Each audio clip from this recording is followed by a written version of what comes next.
Hello mga kumare, magandang buhay. At ngayong araw nga po ay magluluto po tayo ngayon ng sinigang dahil nung isang araw nga po ay nagkikrave po ako na ng sabaw. Gusto ko po yung maasim-asim siya, kaya ito. At ayan po ang aking ilalagay na kangkong sa ating sinigang dahil nagpakulo na nga po ako ng gagawin kong sinigang. Ayan siya guys, tingnan po natin.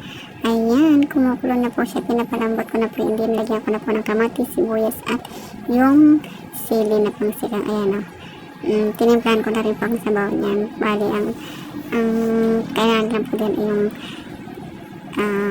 tawag din yung sinigang mix at saka yung kangkong. Kunting-kunting palambot po kasi medyo matigas-tigas pa siya, at saka yung kanyang sili medyo berding-berde pa, at saka yung kanyang kamatis hindi pa siya kaano ito. At ayan nga, habang pinapakulo ko, titikman muna natin kung tama na po ang kanyang lasa. At ayan, masarap po siya dahil wow, na po kaming ulam po namin laging prito ng prito na gusto lagi ng mga batang gawin prito ng prito. Kaya ngayon naman po ay titikmin ko naman po sila ngayon ng sabaw.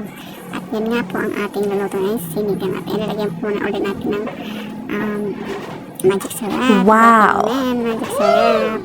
Charot, magic syrup. Ayan na nga po, medyo atin po ang ating ilalagay na sinigang mix. Pwede naman, no? Sinigang mix at ang ating kangkong na ready na po. Ayan, kasi nalinisan ko na po siya, nahugasan ko na rin po yun. Maya po yan ay ilalagay ko na po pag yung talagang lambot na po yung kanyang kanin na ating gagawing sinigang. Ayan, titignan ko nga po muna din kung malambot na nga po. At ayan, habang naghintay ng pagpapakulo ko ng sinigang na para lumambot po siya, kasi ayan, nagpapahinga po muna ako with upo po muna si Kumay nyo.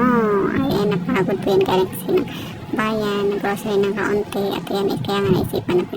At ayan na nga guys, ito na, malambot na po ito kasi nakailang minuto na rin po ang pagpapakulo ko. At lalagyan na nga po natin ng kangkong na yan po ay ang ganda rin po sa ating katawan kasi gulay po siya.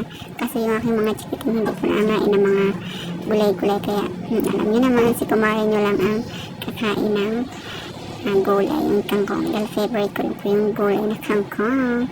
Masarap po kasi siya sa sinigang. At ayan mga kumare ko, ready na po ang ating sinigang, at nalagyan ko na po ng sinigang mix para mas lalo na pong sumarap at umasim ang ating sinigang na perfect ngayon sa tanghalian mga kumare ko.